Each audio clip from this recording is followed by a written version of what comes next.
Today, we're going to dive into the nitty-gritty of the topic. What is social surrogacy? Who could this be right for, if anyone? And what are the real ethical concerns about the topic? Whoever thought making a baby could be so hard? Luckily, the fertility journey isn't meant to be traveled alone. Eloise has helped hundreds of people build and grow their families over the last 15 years, and she's ready to share her insider knowledge and expertise with you. So grab a seat and let's talk fertility and alternative family building in the Fertility Café.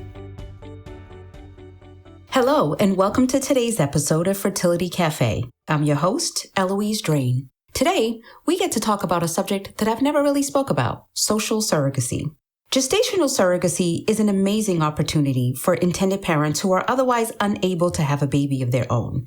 It's a form of third-party reproduction that has become increasingly accepted in the public eye and more accessible than ever before. There are many reasons for this, but one of the biggest ones these days is that gestational surrogacy is pretty much the only way for gay men to have their own biological children. As LGBTQ rights have expanded, the awareness about surrogacy as an option has hit the mainstream media, and the practice has had a more positive spotlight based on it than ever before. Just a couple of months ago, the media celebrated the arrival of Lance Bass and his husband's twin girls, delivered via surrogate. Time magazine recently featured actress Gabrielle Union's surrogacy story as she opened about her infertility problems she and husband Dwayne Wade struggled with. Queer Eye's Tan France also welcomed a beautiful baby boy born via surrogacy as well, and he made news for clapping back at an internet troll's nasty message about it. It's stories like these that help garner empathy and understanding among the general population. But for every one of these heartwarming stories, there always seems to be a story about a less than ethical arrangement gone wrong. A quick note here. For the scope of this episode, I'm going to be speaking on gestational surrogacy as it's practiced in the United States. When you start to open up the conversation to include international surrogacy, the ethics, laws, regulations, and viewpoints become far too complicated to address in a single episode. So please keep that in mind for this discussion. While there is still a fraction of the U.S. population who is vehemently opposed to the practice of surrogacy in any circumstance, over 70% of Americans have a favorable view of it, when it's necessary, that is. In a 2015 YouGov poll, 73% of women and 69% of men said they approve of surrogacy. Here's the question they were asked. Surrogacy is the practice by which a woman helps a couple to have a child by carrying to term an embryo conceived by the couple and transferred to her uterus, or by being inseminated with the man's sperm and either donating the embryo for transfer to the woman's uterus or carrying it to term. Do you approve or disapprove of surrogacy? In the grand scheme of things, this is a fine question. However, as a professional immersed in the world of surrogacy, I can tell you there are many more layers to this. For instance, this question specifically asked about helping a couple have a baby. What about a single man who wishes to become a father? Would the same percentage of people be okay with a gay couple having a baby via surrogacy or a straight unmarried couple? What about a single woman who wishes to have a child without a partner, but she cannot carry on her own for medical reasons? Or a single woman who chooses to have a baby via surrogacy when she is otherwise perfectly healthy and has all indications that she could carry a pregnancy safely and to term. Heck, for that matter, what about a married woman who chooses it for personal rather than medical reasons? This is where it gets pretty hairy. This last scenario, the one where a woman makes the choice to work with the surrogate rather than carrying her own pregnancy without having a medical reason, is quite controversial. When this topic comes up, the conversation about surrogacy always veers back into the wombs for rent rhetoric about wealthy people taking advantage of less wealthy women who become surrogates to earn some money. And I'll be honest, it's not really a good look. I mean, think about it. Let's say a Victoria's Secret model wants to have a baby, but she's not willing to pause her lucrative and highly visible career to go through the discomfort of pregnancy. She's afraid pregnancy will be a career ender for her, that she'll never get her model perfect body back. So, rather than put a hold on her career or wait to have children or explore adoption, she decides to work with a surrogate. She pays a generous amount of compensation to a sweet military wife who plans to use the money for a down payment on their first home. The surrogate is excited to carry for such a beautiful, famous person and appreciates the money. She endures the aches and pains of pregnancy, the new stretch marks, and the pains and risks of labor and delivery. And the intended mother, the model, goes about her business with no perceived changes to her life or body at all for those 9 months. You can see how this might cause some controversy, right? This fictional scenario does happen from time to time, and it's referred to in the industry as social surrogacy. I'll also share my personal opinion on the matter, which might ruffle some feathers. You'll have to let me know what you think after you listen. You can follow us on Instagrams @FamilyInceptions to share your thoughts. First things first, let's define the more traditional reasons someone might seek to have a baby with the help of a surrogate. Perhaps you're single, a gay couple, or struggling with infertility. All of these are considered traditional, common reasons why one might undergo a surrogacy journey. To receive a diagnosis of infertility, it typically takes about a year of a couple trying to conceive without success. There are a lot of different causes of infertility, and unfortunately, some people never do find out exactly why they are unable to conceive. Some of the more obvious reasons include being born with an abnormally shaped uterus, or uterine cavity, or being born without a uterus at all. Someone may have had to undergo a hysterectomy at a young age for reasons such as endometriosis or fibroids that created all sorts of havoc on her body. In other cases, women must seek out a gestational surrogate due to underlying medical conditions that aren't really related to the reproductive system, at least not directly. These include conditions that could put a person at risk if they were to become pregnant. For example, pregnancy could be dangerous for someone with heart disease, kidney disease, or severe diabetes. Certain cancers and their subsequent treatments can make pregnancy impossible or unadvisable. Or perhaps someone may have had a previous pregnancy that ended up being high-risk case with conditions such as preeclampsia, which in severe cases can be life-threatening. If this intended mother wanted another child, it may be necessary that she undergo gestational surrogacy due to health risks involved, or possibly even due to PTSD from the trauma caused from the previous pregnancy or birth. All of the above reasons for seeking a surrogate assume there is a female intended parent involved. Of course, that's not always the case. For a single man or a gay couple, infertility is a moot point. Unless one of the partners has a uterus, there's no biological way to have a baby, and so gestational surrogacy becomes an option. The fact is, there are a lot of reasons why someone is medically or biologically unable to carry a child on their own. In the U.S., roughly 10 to 15% of all couples struggle with infertility. That equals about 6 to 7 million people. And this doesn't include the tens of thousands of intended parents in the LGBTQ community who require assisted reproduction to have a baby. Long story short, there are a ton of people in the United States who have a real biological need for assisted reproduction, including gestational surrogacy. People who choose social surrogacy do not fall into that category. So what is social surrogacy? Who chooses it? And what goes into their decisions? In a nutshell, social surrogacy involves the conscious choice to have a baby via gestational surrogate, even if there is no underlying medical or biological reason.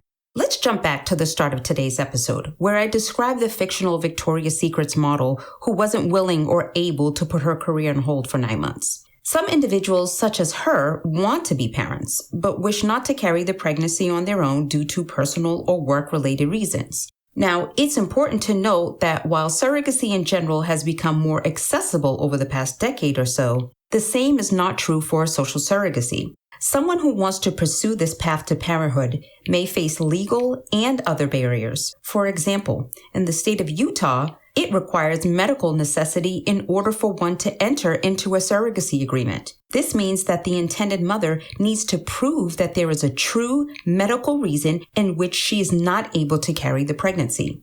There are also a lot of professionals in the field who will not work with a woman who is choosing surrogacy when traditional pregnancy is within the realm of possibility for her. While there is no federal regulation or centralized body that polices the industry, the American Society for Reproductive Medicine, or ASRM, is our gold standard for evidence-based best practices. And according to this well-respected body of practitioners, surrogacy is only ethical when there is a medical or biological need, such as infertility or a lack of a uterus. So for those agencies, clinics, and other professionals who adhere strictly to the ASRM guidelines, social surrogacy is a no-go. That being said, there are plenty of clinics and professionals who are happy to help with social surrogacy arrangements. Some see this as a matter of a woman's right to bodily autonomy. Social surrogacy could be a way to level the playing field in terms of gender equality. Why should a male politician be relatively unaffected by the pregnancy and birth of his child when his female politician counterpart would have her career and aspirations delayed and possibly thrown off track altogether? Still, for better or for worse, there are plenty of fertility professionals who are happy to work with any intended parent regardless of their reasons. Let's talk about some specific reasons why a woman might choose social surrogacy. There could be a fear that pregnancy will negatively impact her body with weight gain, stretch marks, or all of the other glorious things that come along with pregnancy and delivery. And I can safely say that, yes, there are definitely all parts of the deal when it comes to having a baby. Some feel the effects more than others, and some bounce back from it differently than others. But I think it's safe to say that no one is going to walk away from pregnancy and childbirth without some bodily changes. For most of us, that's simply the price we pay for parenthood, and we can decide if or how much we'll work to make changes once the baby arrives. But for many people who consider social surrogacy, that price may be seen as too steep when weighed against other factors. Professional models, actors, and athletes rely on their physical appearance and abilities as a part of their careers and income. Becoming pregnant could put the career on hold for a significant amount of time or even end their career altogether. Those with physically demanding jobs, such as athletes, firefighters, or women in the military, worry about causing harm to their baby by exerting themselves too much physically and possibly even going into preterm labor. Some career-driven women don't necessarily rely on their physical appearance as a part of their profession, but still feel that pregnancy would hinder their career. There's the worry that they won't be able to perform as well and even fear they'll lose their job from things like morning sickness, lack of sleep, or fatigue. What if they had hyperemesis, extreme morning sickness like Kate Middleton had? How on earth would they be able to focus on their work, let alone meet important deadlines? Some also worry that their high-stress career could cause harm to a baby in utero. What risks would an investigative journalist who is embedded with soldiers in another country be undertaking? Or how about a marine biologist who is working in an area with high transmission of the Zika virus, which can cause very severe birth defects? These are the types of things that lead some women to embark on a surrogacy journey despite their medical and biological ability to carry the pregnancy on their own. I think we can all empathize to one degree or another with some of these tough choices people in these situations face. It's easy to dismiss a model or actress or even an athlete for wanting to avoid the physical changes of pregnancy. But for those people who truly have jobs that may harm the baby, I can feel for that. Should that woman be forced to quit her risky, potentially dangerous career in order to carry her own baby? There are some instances where it's certainly worth debating. There's a gray area for someone like the biologist working in a high-risk location, for example. But then there are the so-called designer surrogacy cases. One article, originally published in Elle magazine in 2014, quoted a fertility doctor from San Diego who worked with patients who choose surrogacy for reasons like not wanting to get fat and wanting to complete an upcoming marathon. Another patient felt that pregnancy would hinder her from building her photography business to the level she wanted. The response to many of these reasons is often to wait. Wait until your career is well established. Wait until the marathon is over. Wait until you're willing to deal with the physical changes to your body. For some women, though, they feel that they can't wait much longer. The photographer quoted in the Elle article, for instance, stated that she truly felt her business building momentum would be destroyed by pregnancy, making her brand completely forgettable after taking time off to have a baby. And yet she said she was getting older and feared it would soon be too late to have a baby of her own. Before gestational surrogacy was an option, the answer would have been make a choice. Pick one or the other. But today, there can be a third option. Choose both. Keep your career and have a baby with the help of a surrogate.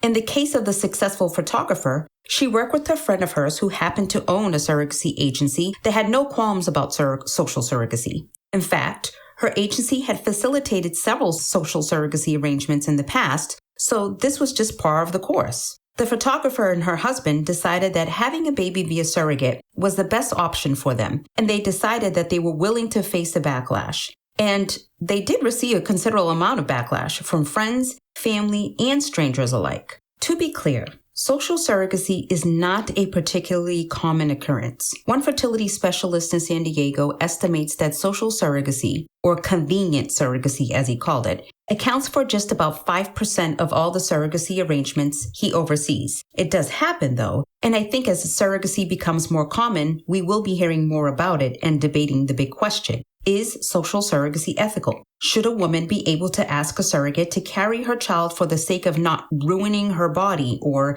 jeopardizing her career? This is where things can get a bit touchy. Some feel that it is morally wrong and selfish for someone to have a surrogate carry their pregnancy when they are capable of doing so themselves. I think most would agree that you do not need to give birth in order to be a good parent. However, when someone is choosing not to carry their own child for 9 months due to superficial reasons such as ruining their body, some do begin to question their ability to parent that child. Let's face it, sleepless nights, sit-up, and dirty diapers aren't the most glorious things to endure. And as one line commentator put it, what else is that parent going to outsource when things get tough? There are sacrifices that need to be made when you have a child. Is it fair that often in straight couples anyway, the female partners tend to bear the brunt of most of the sacrifices? Definitely not. Is social surrogacy one way to level the playing field? I'm not so sure about that. Let's look more closely at the issues of ethics. As I mentioned before, there is no federal regulation that governs surrogacy in the United States. ASRM is a nonprofit, non-governmental body of professionals who work to advance third-party reproduction and reproductive medicine. They are committed to researching and publishing opinions and recommendations for the best evidence-based practices in the field. Indeed, according to ASRM, surrogacy should be used only when a true medical condition precludes the intended parent from carrying a pregnancy or would pose a significant risk of death or harm to the woman or the fetus. There are some very clear medical reasons: infertility, heart disease, cancer, lack of a uterus, and so on. But there are also quite a few gray areas. For example, what about a woman who has severe anxiety? Would her fear of pregnancy and her diagnosis of anxiety qualify her as having a medical need for the help of a surrogate? What about a woman who is in her 40s? She wants to have a baby of her own, but isn't sure she should take the risk given her age. All medical indications point to her being biologically able to carry a pregnancy, but should she? Would it be ethical for her to bypass a potentially difficult path to getting pregnant without assistance because of the theoretical risk to her or the baby? As one fertility doctor put it, placing an embryo in the womb of a woman who has given birth successfully in the past dramatically increases the chance of a successful pregnancy. Would it be ethical and maybe even preferable then to attempt IVF with a surrogate who has a proven track record of being able to carry a baby rather than attempt the complicated and expensive process with a woman who is 40 plus and statistically far less likely to become and stay pregnant? Other circumstances that aren't so cut and dried include an intended mother who suffers from depression and isn't able or willing to risk pregnancy while on medication, or someone who suffers from PTSD due to past sexual or other trauma, a person whose job exposes them to harmful chemicals or pathogens regularly. What if a woman experienced a particularly difficult or traumatic pregnancy in the past? With a trauma of pregnancy loss, stillbirth, or a life-threatening complication during pregnancy or delivery justify working with a surrogate? When you really start running through the scenarios, it becomes tricky to define what exactly qualifies as medical necessity. According to Dr. Paula Amato, a professor of obstetrics and gynecology and one of the professionals who helped draft the ASRM guidelines, purposely worded the ethical guidelines around surrogacy so medical professionals could have a fair amount of leeway when determining what counts as a medical need. Because, truth be told, many of these questions can only be discussed between a woman and her doctor, and it's certainly not appropriate for me or other members of the public to judge a person who is facing tough choices about parenthood. However, I do think it is absolutely worth having an educated discussion about the practice of surrogacy by choice. So far, we focused on the potential intended mother and all the factors that can come into play for someone who is considering social surrogacy. I want to flip the conversation now to consider the other very important player in this equation, the surrogate mother. As a 3-time surrogate myself and as an agency owner who has worked with hundreds of wonderfully selfless surrogates, I can safely make some generalizations about the type of woman who steps into this role. She is first and foremost generous. She sees surrogacy as an act of service, as a calling to contribute something to the greater good. She has a deeply felt empathy for people who can't have children without help. Some surrogates feel led to work with married couples who have dealt with pregnancy loss and infertility for far too long. Others feel called to help gay couples experience the joys of parenthood as a very real and tangible way to show support for equal rights and opportunities. It's a rare surrogate who is up for carrying a baby for another person, regardless of the reason why that person can't carry their own pregnancy. At least that's been the case in my experience. Asking a woman to be your surrogate is a gigantic request.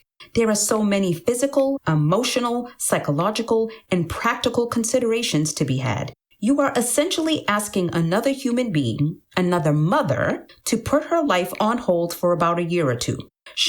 May have to travel for medical screening, for the embryo transfer, and she'll be taking fertility medications that make her uncomfortable and throw her hormones all out of whack. She'll experience all the morning sickness, the backaches, the swollen ankles, the headaches, and potentially nosebleeds. She may experience complications that keep her from being fully present with her own children or with her spouse. She may miss work or miss out on time with friends and loved ones in order to attend doctor's appointments. Her doctor may place her on bed rest. And then she will endure the pain of childbirth. Her body will be stretched and torn in places once again. She'll spend roughly 6 weeks wearing diaper-like menstrual pads, taking sitz baths to relieve the painful aftermath of birth. And that's if it's a vaginal birth. Potentially, a C-section could even be worse. And it goes without saying, she'll be abstaining from sex with her spouse during the 6-week recovery time, not to mention the abstinence when she first started the process pre- and post-embryo transfer. That's if childbirth goes as planned. Heaven forbid there is a serious complication that comes up during pregnancy or labor, preeclampsia, gestational diabetes, anemia, postpartum hemorrhage, infection. In 2019, 754 women died due to maternal causes in the United States. There are approximately 20 deaths per 100,000 live births in women ages 25 to 39 and 75 per 100,000 for women over the age of 40. The U.S. has one of the highest maternal death rates among developed nations, so while it's not a huge risk, the risk exists. Then there are the less obvious but still deadly conditions like postpartum depression, anxiety, or rarely postpartum psychosis. So yeah, it's a huge ask to approach someone about carrying a child for you. We've all heard and maybe experienced ourselves that every pregnancy is different. It's true when you're carrying your biological child and also when you're carrying as a surrogate. What stays the same is that each time a person is pregnant, there is a risk. Asking someone to be your surrogate is, by definition, asking them to assume the risk of potential complication, illness, or ultimately death. When you put it in those terms, it can be increasingly difficult to justify surrogacy as an option when there is not a medical or biological need. Is a person's convenience, no matter how tied to career or livelihood, worth the risk a surrogate would be undertaking? Of course, on the other hand, there is a risk in everything. There is a risk in asking your friend to pick up groceries for you because your client meeting ran late and you don't have time to stop on the way home. She could get into a car wreck. She could encounter an armed robber in the store. She might trip and fall, winding up in the hospital with broken bones. There are a few things I know to be true about social surrogacy, at least for now. First, it's likely that a woman who is choosing surrogacy out of convenience and not necessity is going to face an uphill battle in a lot of ways. She will probably be hard-pressed to find a willing surrogate due to all of the above-mentioned risks, but also on principle. As one surrogate expressed, wait, I'm supposed to go through pregnancy and childbirth so that women can avoid stretch marks? Social surrogacy doesn't often garner the same empathy and outpouring of goodwill on the part of the surrogate population, to put it lightly. I mentioned before that it might be difficult to find providers who will work with a social surrogacy arrangement, but I'd caution that there's even greater battle to be fought in the sphere of public opinion. There can be a lot of backlash if friends, family, and the greater community get wind of someone's choice to have another person carry her baby. Just take a look at some of the nasty comments online that are directed at celebrities who had babies with the help of surrogates. Women like Nicole Kidman, Sarah Jessica Parker, and Kim Kardashian have all stated publicly that their decision to work with a surrogate was due to medical reasons. But there is still tons of speculation that they did so for vanity or career reasons. Public opinion is not very forgiving, to say the least. We haven't even touched on the financial side of things. Surrogacy, for any reason, can cost upwards of $100,000 to $200,000. Women who agree to serve as surrogates earn, on average, about $40,000 to $80,000 in compensation for their sacrifice and time commitment. Intended parents often scrimp and save and take out second mortgages on their houses in order to afford this costly, usually last-ditch effort to have a baby. We can't ignore the fact that a person who is choosing surrogacy for non-medical or biological reasons is doing so from a place of considerable financial privilege. And some will offer a premium to their potential surrogates in order to make their social surrogacy agreement more attractive. When there is a $40,000 to $80,000 price tag on the line, it can make some surrogates set aside their moral qualms about the lack of medical need. And I have to say, that doesn't feel quite right. It is uncomfortably approaching that whole wombs for rent argument. As a loud and vocal advocate for surrogacy rights, this conversation frankly makes me very uneasy. While public opinion seems to be coming around on the practice of surrogacy in general, cases of social surrogacy tend to stir the pot in the opposite direction, painting our whole industry in a questionable light. Here's how one news article describes the waiting room of a well-known, super high-end fertility clinic in Los Angeles. Crystal chandeliers, leather upholstery, plush velvet textures, opulent floral arrangements, flat-screen televisions cycling through pictures of beautiful newborns. The author goes on to detail several ethically questionable decisions made by this particular clinic's founder, including helping grieving grandparents have a grandchild after their son, 26 at the time and single, died in a motorcycle accident. They had his sperm extricated post-mortem, obviously without his consent, and then produced a baby boy using an egg donor and surrogate. Yes, really. On the other hand, the doctor at the helm of this clinic was one of the first doctors in the U.S. to help a gay couple have a baby, back when it was very, very taboo to even consider this. The article ends with some discussion about whether or not social surrogacy will one day be widely accepted, just like gay parenthood via surrogacy is today. Is the boundary pushing actually a good thing, since it theoretically allows women to keep their careers rather than being waylaid by pregnancy? Time will tell, I suppose. For now, social surrogacy is still relatively uncommon, and it is definitely still taboo in, I would say, the vast majority of the industry and in terms of public opinion. So, what about my own views? Well, let's dive in. As an agency owner, and a 3-time surrogate, and a mother of 4 plus a gifted daughter to really be 5, I can unequivocally say that social surrogacy is not something I am okay with. Let me first start by reading the mission statement I have built my business on.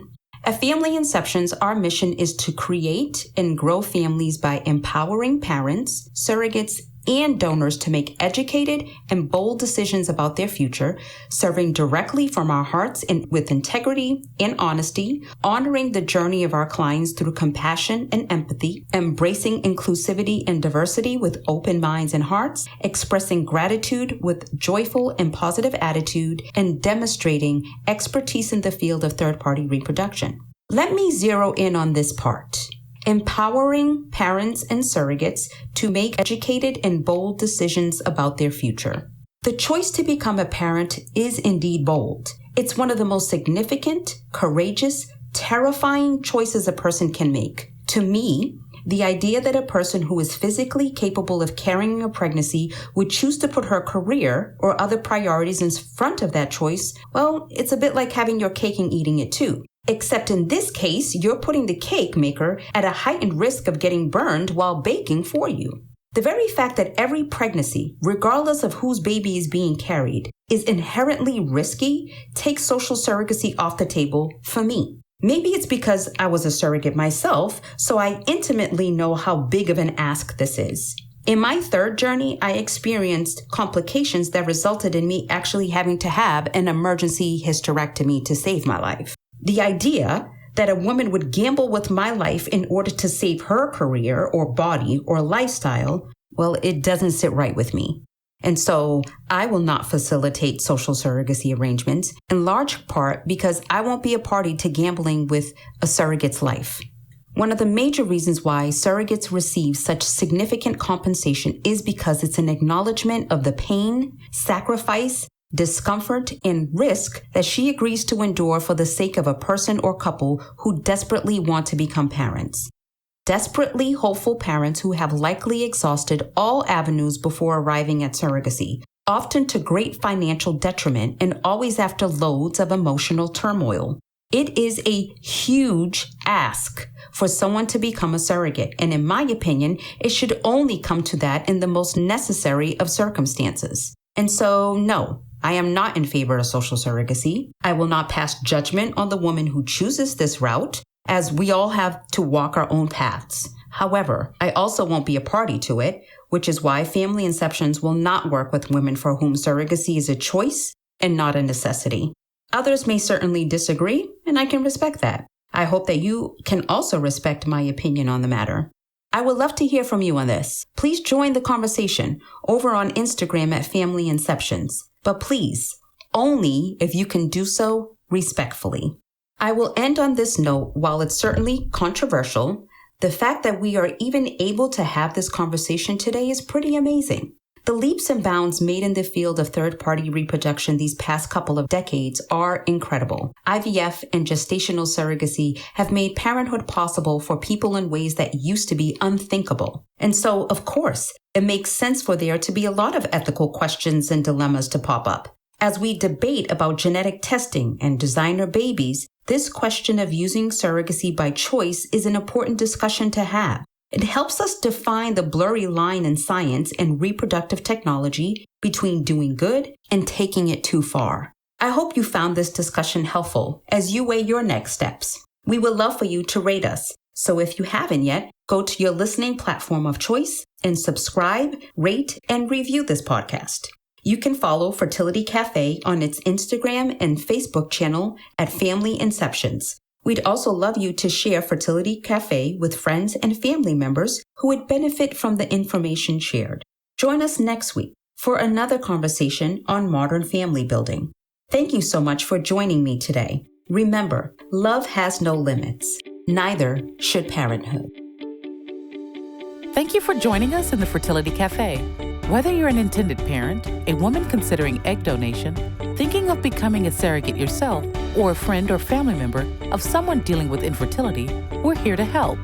Visit our website, thefertilitycafe.com, for resources on fertility, alternative family building, and making this journey your own.